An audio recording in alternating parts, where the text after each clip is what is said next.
Aujourd'hui, beaucoup de gens dans la commu Fortnite ont ce genre de photo de profil, et il est vraiment le temps d'y remédier. C'est pour ça qu'aujourd'hui, je vais vous apprendre à faire une photo de profil directement avec Blender et Photoshop. Je vais vraiment tout vous expliquer en détail pour vous permettre de faire vos propres photos de profil. Donc juste avant qu'on parte sur Blender, n'hésite pas à t'abonner, à lâcher ton like et à mettre le code créateur RunYT dans la boutique, ça fait extrêmement plaisir. Et sur ce, on est parti. Ok, donc du coup, j'ai importé le skin Crystal qui est du coup le skin que je vais utiliser pour cette PP. Donc déjà, on va régler du coup la résolution de l'image, donc on va mettre du 1000 par 1000. Voilà, une fois que c'est fait, du coup, ça nous donne ça. Donc le plus important pour une PP, ça va vraiment être le placement de la caméra et les paramètres qu'on va y mettre. Donc là, comme vous pouvez le voir, elle est vraiment beaucoup trop éloignée. Genre, faut pas mettre une cam comme ça pour une PP. Du coup, on va se mettre sur la vue caméra. On va mettre en caméra to view, du coup, juste ici, en appuyant sur N. Et on va zoomer.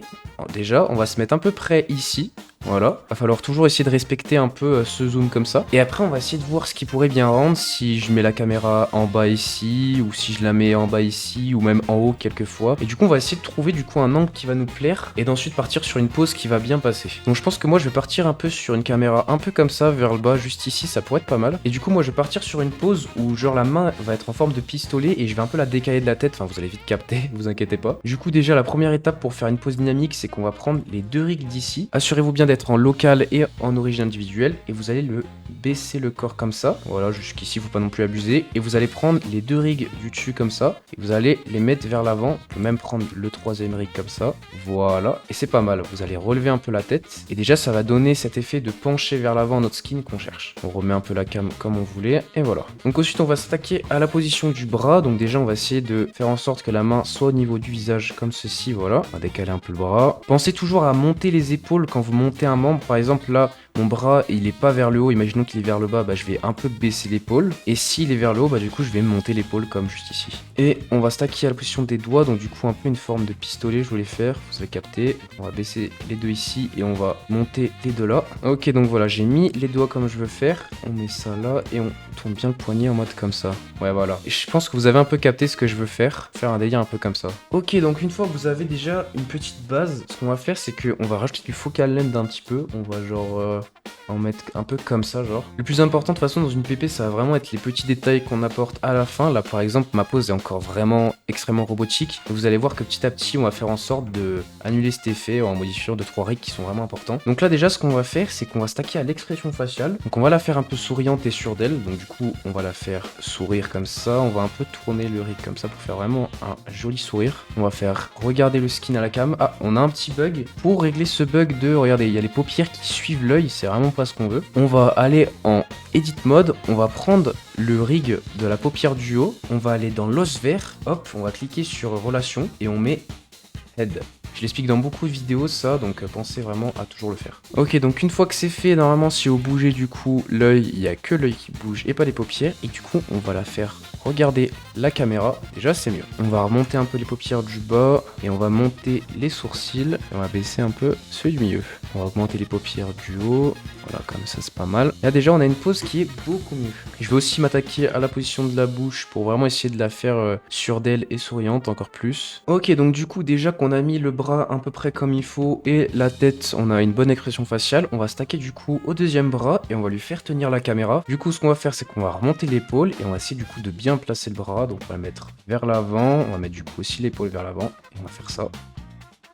Voilà, un peu un délire comme ça, on modifiera un peu l'emplacement de la cam, voilà comme ça, et on va tout accorder. Ok, donc c'est pas mal, du coup maintenant on va stacker à 2-3 détails qui peuvent encore plus rendre la pose dynamique. Donc du coup comme je l'ai dit au début, ça passe par les cheveux, voilà, et aussi on pourrait modifier, je sais pas, par exemple l'emplacement du petit collier en le faisant un peu ressortir et pencher vers l'avant, voilà. C'est plein de petits détails comme ça qui font vraiment qu'une pose va passer de passable à bien. Ensuite, on va calibrer du coup le flou, donc vous allez appuyer sur la caméra, vous allez aller ici. Moi j'ai une technique un peu bizarre pour calibrer, c'est que je mets l'aperture vraiment forte, et ensuite du coup, je règle jusqu'à ce que je vois juste la tête en comme il faut, à peu près comme ça, voilà. Ensuite je diminue l'aperture.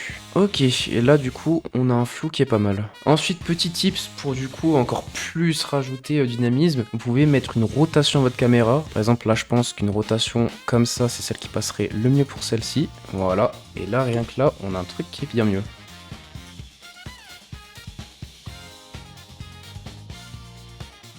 Ok, donc voilà, du coup j'ai modifié 2-3 trucs pour vraiment la rendre plus dynamique. C'était à base de changement de place de caméra, un peu la mettre plus vers le bas. Modifier 2-3 trucs qui vraiment changeaient pas grand chose. Mais comme vous pouvez le voir, on a quand même un résultat qui est franchement pas mal. Aussi, petit truc important, pensez à ne jamais mettre des éléments du coup dans les coins. Parce que du coup on le verra pas, parce qu'il faut pas oublier qu'une PP c'est rond. Et que par exemple j'ai vraiment fait attention à bien mettre en évidence le poignet qui sera quand même proche du cercle quand même. Donc faut vraiment faire gaffe à ça quand même.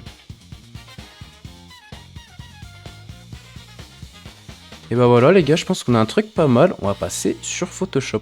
Ok, donc nous voilà du coup sur Photoshop, donc du coup j'ai importé ma petite CC, ça fait un peu des modifications des couleurs. Donc déjà ce qu'on va faire c'est qu'on va dupliquer le calque et on va sélectionner un sujet. Voilà, la sélection elle est plutôt pas mal, ça va. Vous allez appuyer ici, hop, on va ajouter un calque du coup juste là. On va prendre le pinceau en blanc, on va mettre la dureté à 0 et on va mettre 1 ou 2 points juste derrière, histoire d'ajouter un peu une lueur assez sympa. Voilà, ça passe de ça à ça, on va la diminuer un petit peu en baissant le fond. Voilà, et on a un truc plutôt sympa. On va ensuite ajouter un petit caméra raw off-skin d'abord, uniquement lui. Voilà, on met un peu une sorte de caméra raw, mais vraiment genre discret, pour un peu plus l'incruster dedans. Je sais pas si on voit la diff quand même, on voit quand même que c'est bien plus éclairé et c'est ce qu'on cherche. Ensuite, en fonction du skin que vous avez pour faire la PP, n'hésitez pas à vous servir des petits détails du coup qu'il possède. Comme là par exemple, bah regardez, là il a un collier violet, bah je vais prendre la couleur violette de son collier, hop, je vais faire un calque ici, je vais le mettre en densité linéaire, je prends le pinceau et hop, je mets un petit coup ici, vous voyez, et du coup tout prend un sens, enfin chaque élément doit avoir une petite importance dans la PP.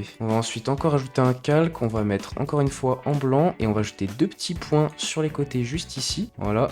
L'erreur que vous faites souvent, enfin que je vois souvent chez les débutants, c'est vraiment de laisser quasiment comme ça en fait les lumières, mais il faut vraiment les diminuer, genre faut vraiment que ça soit extrêmement discret. Par exemple, là ça va, là c'est trop par exemple, c'est presque trop, genre faut que ce soit discret à fond. Alors là c'est pas mal, c'est juste histoire de faire une petite lueur sympa. Ensuite ce qu'on pourrait faire aussi, c'est on pourrait modifier aussi le fond. Je sais pas, on va ajouter par exemple une petite explosion. On va mettre du coup à peu près comme ça, voilà c'est pas mal. Ensuite on va faire CTRL I sur l'explosion. On va prendre un pinceau blanc et on va un peu peindre sur les nuages avec un flux qui est quand même raisonnable, je sais pas, vers les 15, un truc comme ça, pour rendre un peu plus les nuages blancs et les mettre en valeur. Ok, parfait. Et du coup, on passe de ça à ça. Et vous voyez, ça rend quand même un peu plus joli. Ok, donc maintenant, du coup, on va s'attaquer au caméra raw une fois que tout ça est fait. Du coup, vous faites Shift, Ctrl, Alt, E. Ça va créer un calque de tout ce que vous avez fait. Vous appuyez sur Convertir en objet dynamique. Hop, et vous faites Shift, Ctrl, A. Et on est parti pour le caméra raw. Donc voilà, une fois que le caméra raw est fait, vous avez un petit résultat comme ça. On passe quand même, du coup, encore une fois de ça à ça. Comme vous pouvez le voir, ça change vraiment tout. Et donc voilà, c'est la fin de ce tuto, les gars. J'espère que ça vous aura plu. N'hésitez pas à vous abonner et à lâcher votre petit like. Et sur ce, moi je vous dis à la prochaine. Ciao ciao.